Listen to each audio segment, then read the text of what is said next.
I now give the floor to the distinguished representative of Pakistan to introduce an address by the head of government. Mr. President, I have the great honor to introduce a recorded statement by His Excellency Mr. Imran Khan, the Prime Minister of the Islamic Republic of Pakistan. Bismillah ar-Rahman ar-Rahim. Iyyaka na'budu wa iyyaka nasta'in.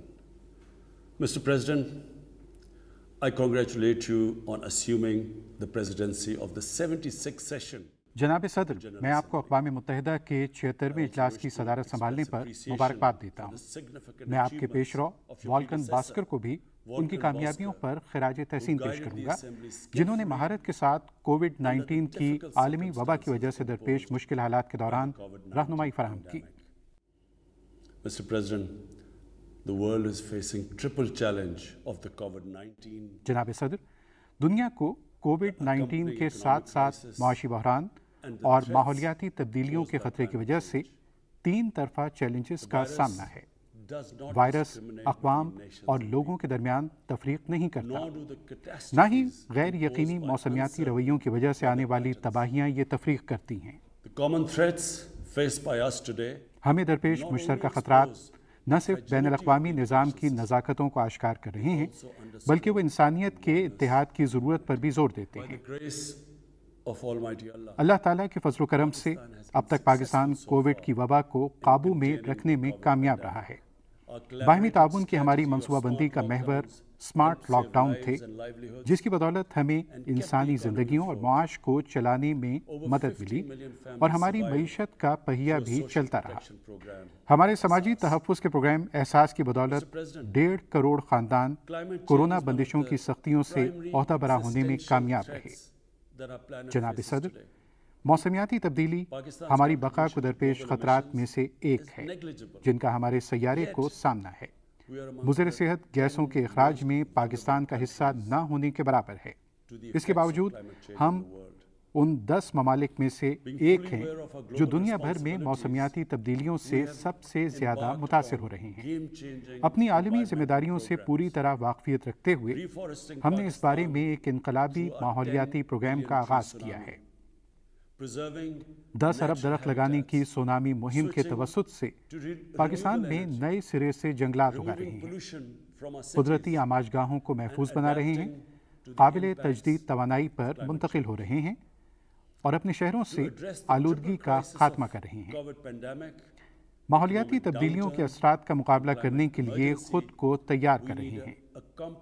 कोविड-19 की आलमी वबा, इसके सबब माशी बदहाली और मौसमियाती emergency के 3 तरफा चैलेंजेस का मुकाबला करने के लिए हमें एक जामे मनसूबाबंदी की ज़रूरत है, जिसमें पहले नंबर पर वैक्सीन की यकसां दस्तयाबी, यानी हर जगह हर शख्स को कोविड के खिलाफ वैक्सीन लगनी चाहिए और जितना जल्दी मुमकिन हो लगनी चाहिए।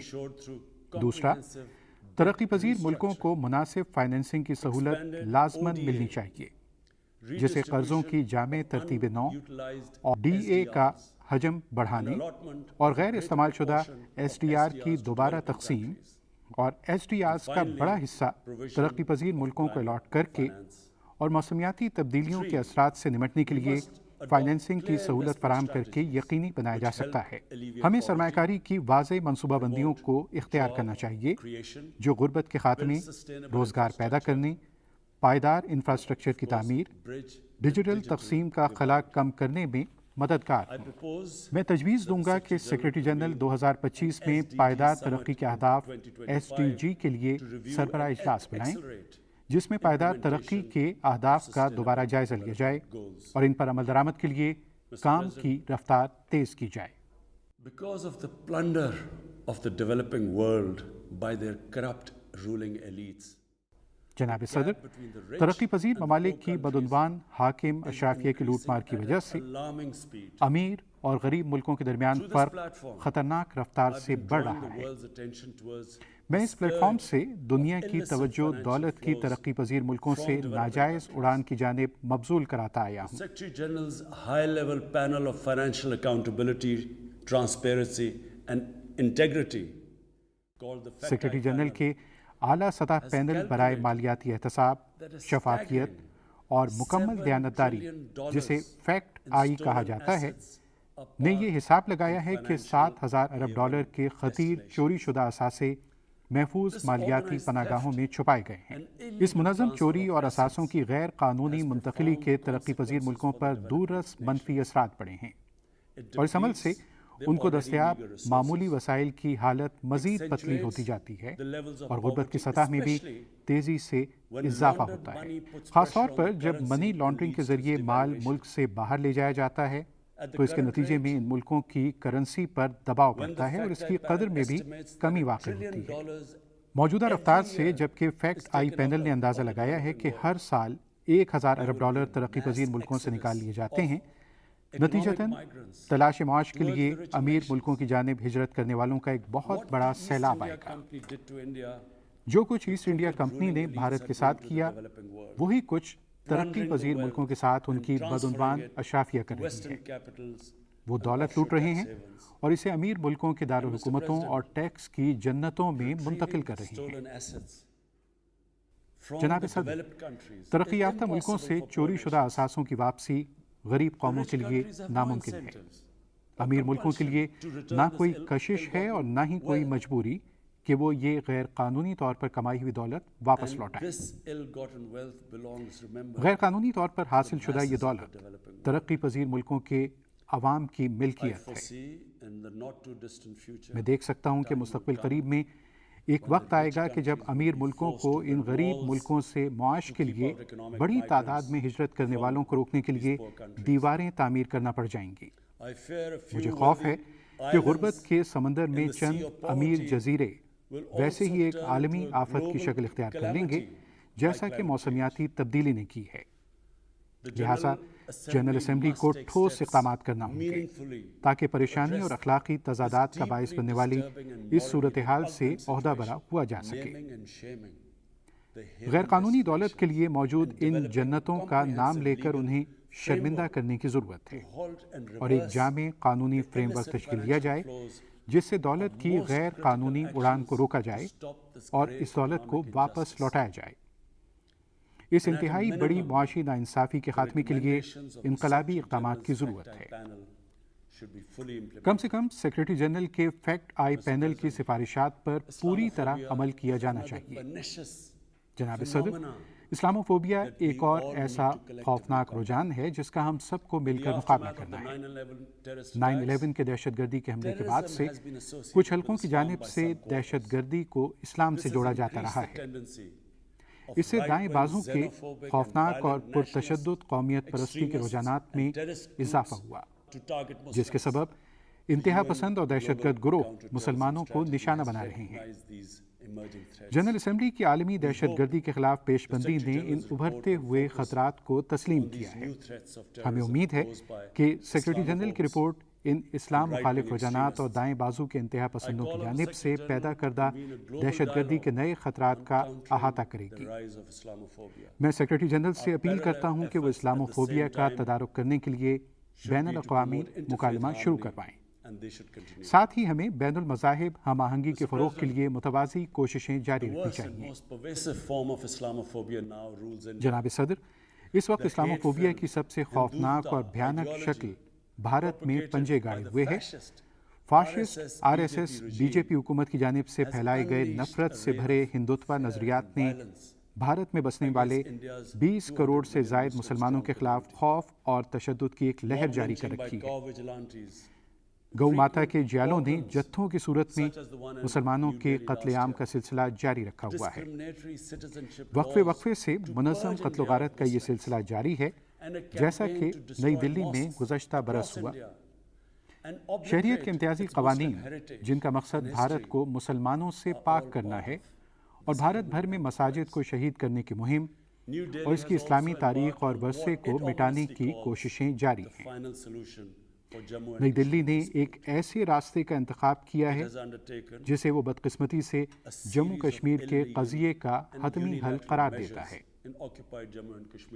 بھارت نے 5 اگست 2019 سے مسلسل یک طرفہ اور غیر قانونی اقدامات شروع کر رکھے ہیں۔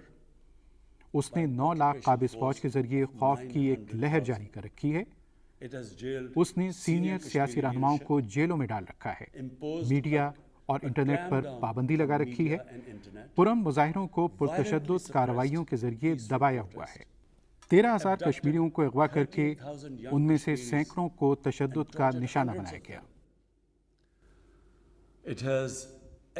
اس نے جعلی پولیس مقابلوں میں سینکڑوں کشمیریوں کو قتل کیا اور اجتماعی سزائیں دینے کی روش اپنائی ہوئی ہے، جس میں پورے گاؤں اور مضافاتی علاقے تباہ کر دیے جاتے ہیں۔ حال ہی میں ہم نے ایک تفصیلی ڈوزیر جاری کیا ہے جس میں منظم اور بڑے پیمانے پر انسانی حقوق کی خلاف ورزیوں کی نشاندہی کی گئی ہے۔ اس جبر کے ساتھ ساتھ مقبوضہ علاقے کی آبادی کا تناسب بدلنے کی کوششیں بھی جاری ہیں۔ کوشش کی جا رہی ہے کہ اسے مسلم اکثریتی علاقے سے مسلم اقلیتی علاقے میں بدل دیا جائے۔ بھارتی کارروائیاں اقوام متحدہ کی جموں کشمیر کے بارے میں سلامتی کونسل کی قراردادوں کی صریحاً خلاف ورزی ہے۔ قراردادوں میں صاف وضاحت موجود ہے کہ اس قضیے کا حتمی فیصلہ اقوام متحدہ کی نگرانی میں کروائے گئے ایک شفاف اور آزادانہ استصواب رائے میں خطے کے عوام کو کرنا ہے۔ مقبوضہ جموں کشمیر میں بھارتی کارروائیاں بین الاقوامی قوانین برائے انسانی حقوق اور انسان دوست قوانین کی بھی خلاف ورزی ہیں، بشمول چوتھے جنیوا کنونشن کے تحت یہ جنگی جرائم اور انسانیت کے خلاف جرائم کے زمرے میں آتی ہیں۔ Very unfortunate that the world's approach to violations of human rights lack even-handedness. یہ بدقسمتی ہے کہ دنیا کا انسانی حقوق کی خلاف ورزیوں کے حوالے سے رویہ مساویانہ نہیں ہے۔ اکثر بڑی طاقتوں کو علاقائی سیاسی معاملات اور کاروباری مفادات مجبور کر دیتے ہیں کہ وہ اپنے دوست ممالک کی خلاف ورزیوں سے صرف نظر کر جاتے ہیں۔ Such double standards, and the most glaring in case of India, where this RSS-BJP regime RSS B J P کی حکومت کو انسانی حقوق کی پامالی کی کھلی چھٹی دی گئی ہے۔ The most recent example of Indian barbarity بھارتی بربریت کی تازہ ترین مثال عظیم کشمیری رہنما سید علی گیلانی ہیں، جن کی میت کو ان کے خاندان سے زبردستی چھین لیا گیا۔ denying him a proper Islamic funeral انہیں ان کی خواہش کے مطابق اسلامی طریقہ کار کے مطابق تدفین کے حق سے بھی محروم رکھا گیا۔ یہ کارروائی، جس کا کوئی اخلاقی یا قانونی جواز نہ تھا، بنیادی انسانی حقوق کی شائستگی کے خلاف ہے۔ میں جنرل اسمبلی سے کہتا ہوں کہ وہ سید علی شاہ گیلانی کی باقیات کی باقاعدہ اسلامی روایات کے مطابق شہداء کے قبرستان میں تدفین کا مطالبہ کرے۔ جناب صدر، پاکستان اپنے دیگر ہمسایوں کی طرح بھارت کے ساتھ بھی امن کا خواہش مند ہے، لیکن جنوبی ایشیا میں پائیدار امن کا دار و مدار جموں کشمیر کے مسئلے کا اقوام متحدہ کی سلامتی کونسل کی متعلقہ قراردادوں اور جموں کشمیر کے عوام کی خواہشات کے مطابق حل ہونے میں ہے۔ گزشتہ فروری میں ہم نے کنٹرول لائن پر جنگ بندی کے 2003 کے معاہدے کا اعادہ کیا۔ امید یہ تھی کہ اس سے دلی میں حکمت عملی پر دوبارہ غور و خوض ہوگا، لیکن افسوس سے کہنا پڑتا ہے کہ بی جے پی کی حکومت نے کشمیر میں مظالم کی انتہا کر دی۔ وہ اس بربریت سے ماحول کو بگاڑنے کی کوششوں میں مصروف ہے۔ اب یہ بھارت کی ذمہ داری ہے کہ وہ پاکستان کے ساتھ بامقصد اور نتیجہ خیز مذاکرات کے لیے سازگار ماحول بنائے، اور اس کے لیے بھارت کو لازماً یہ اقدامات کرنے کی ضرورت ہے۔ نمبر 1، 5 اگست 2019 سے کیے گئے یک طرفہ اور غیر قانونی اقدامات کو منسوخ کرے۔ نمبر 2، کشمیر کے عوام کے خلاف ظلم و جبر اور انسانی حقوق کی خلاف ورزیاں روکے۔ نمبر 3، مقبوضہ علاقے میں آبادی کے تناسب میں کی جانے والی تبدیلیوں کو روکے اور منسوخ کرے۔ یہ بھی ضروری ہے کہ پاکستان اور بھارت کے درمیان ایک اور جنگ کو روکا جائے۔ بھارت کی فوجی تیاری، جدید جوہری ہتھیاروں کی تیاری اور عدم استحکام پیدا کرنے والی روایتی صلاحیتوں کا حصول دونوں ملکوں کے درمیان موجود ڈیٹرنس کو بے معنی کر سکتا ہے۔ And now, Mr. President, I want to talk about Afghanistan. जनाब सदर, अब मैं अफगानिस्तान के बारे में बात करना चाहता हूँ। किसी वजह से अफगानिस्तान की मौजूदा सूरत हाल यानी वहाँ होने वाली तब्दीली के हवाले से अमेरिका और यूरोप में बाज़ सियासतदान पाकिस्तान पर इल्ज़ाम तराशी करते रहे हैं। इस प्लेटफॉर्म से मैं चाहता हूँ कि सब जान लें कि जिस मुल्क ने अफगानिस्तान के अलावा सबसे ज़्यादा नुकसान उठाया है वो पाकिस्तान है।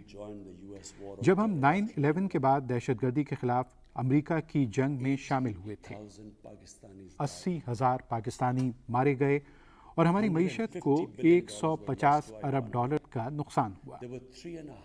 पाकिस्तान में 35 लाख अफराद बेघर हुए।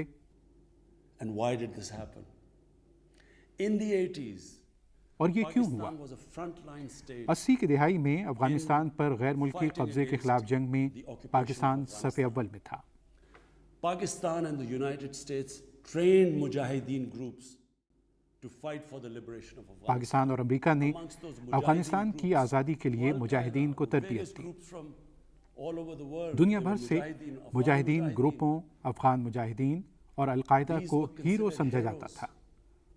President Ronald Reagan invited them to White House in 1983.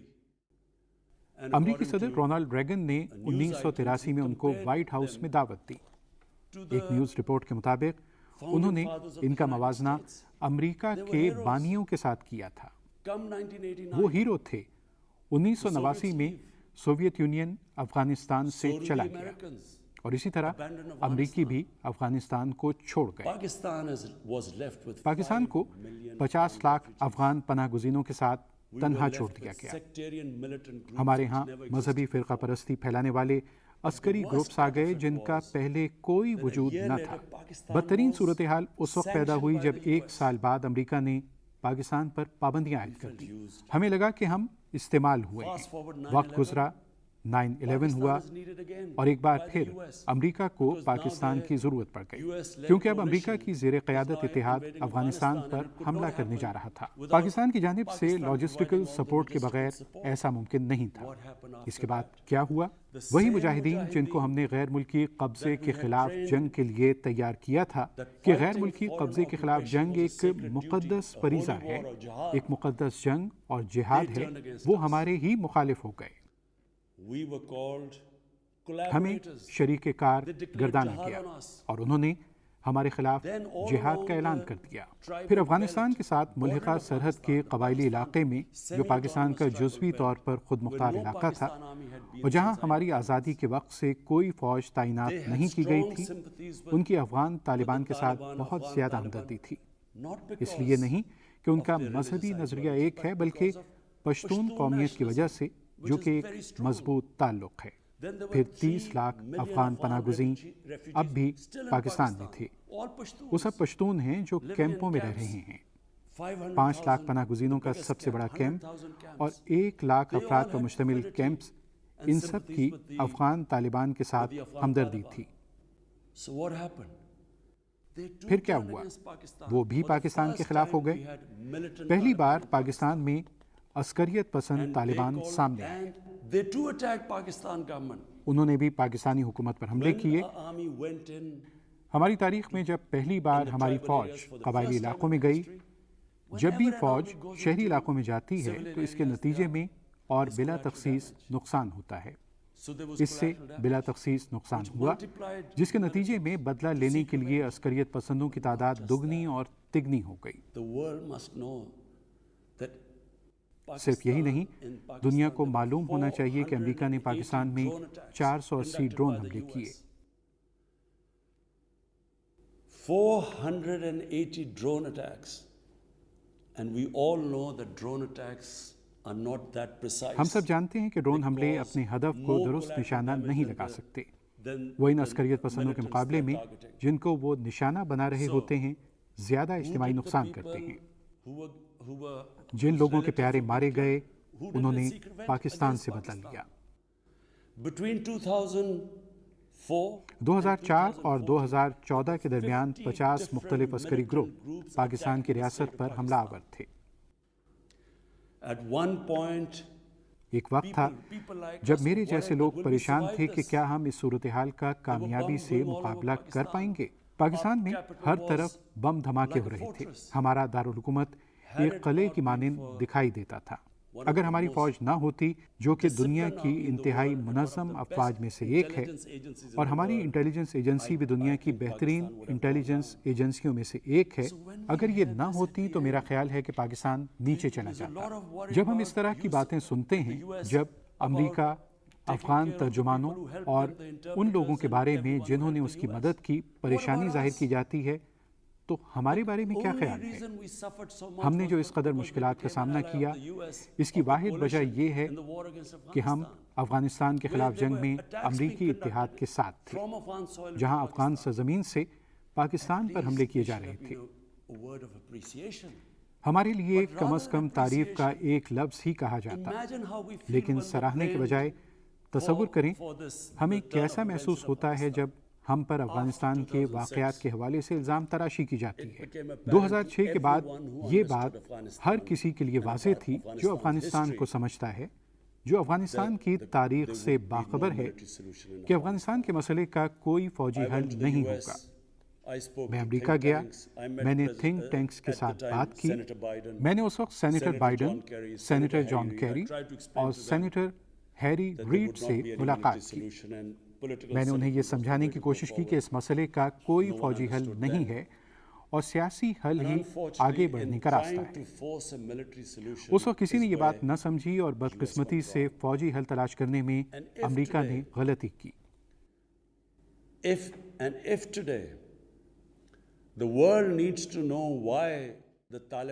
अगर आज दुनिया ये जानना चाहती है कि क्यों तालिबान वापस इक़्तिदार में आ गए हैं, तो उसे तफसीली तज्ज़िया करने की ज़रूरत होगी कि क्यों 3 लाख नफूस पर मुश्तमिल साजो सामान से लैस अफगान फौज भाग खड़ी हुई।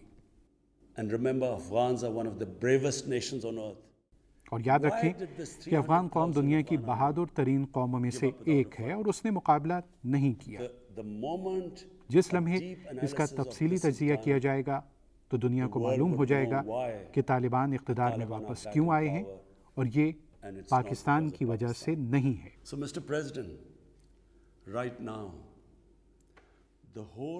जनाब सदर, इस वक्त सारी आलमी बिरादरी को ये सोचना चाहिए कि आगे बढ़ने का रास्ता क्या है। हमारे पास 2 रास्ते हैं। अगर इस वक्त हम अफगानिस्तान को पसेपुश डाल दें तो अफगानिस्तान के आधे अवाम, जिनको पहले ही मुश्किलात का सामना है, और अक़वाम मुत्तहिदा के मुताबिक अगले साल तक अफगानिस्तान के 90% लोग गुर्बत की लकीर से नीचे चले जाएंगे, हमें एक बहुत बड़े इंसानी बहरान का सामना होगा, जिसके संगीन असरात अफगानिस्तान के हमसायों के लिए ही नहीं बल्कि हर जगह होंगे। गैर मुस्तहकम और बहरान से दो चार अफगानिस्तान एक बार फिर बैन अक़वामी दहशतगर्दों के लिए महफूज पनाहगाह बन जाएगा।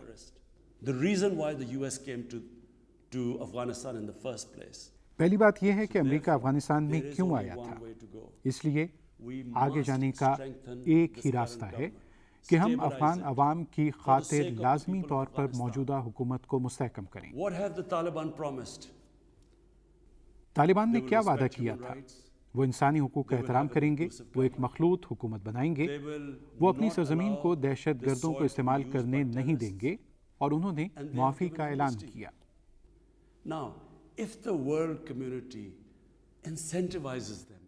अगर अब आलमी बिरादरी उनकी हौसला अफजाई करती है और उनके साथ बातचीत करे तो ये सबके लिए कामयाबी होगी, क्योंकि ये वो 4 चीज़ें थीं जब दोहा में अमेरिका के तालिबान के साथ मुज़ाकरात हो रहे थे, और बातचीत का महवर यही बातें थीं। अगर दुनिया इस समत में आगे बढ़ने के लिए उनकी हौसला अफजाई करती है तो अमरीकी इत्तेहाद की अफगानिस्तान में 20 साल के दौरान की जाने वाली कोशिशें ज़ाया नहीं होंगी, क्योंकि अफगानिस्तान की सरजमीन बैन अल-अक़वामी दहशतगर्दी के लिए इस्तेमाल नहीं होगी।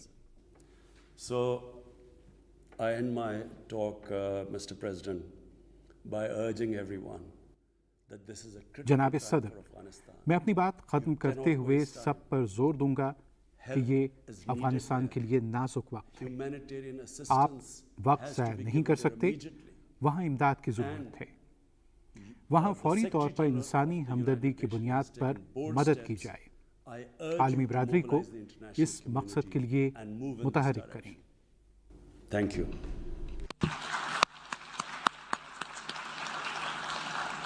On behalf of the General Assembly, I wish to thank the Prime Minister of the Islamic Republic of Pakistan for the statement just made.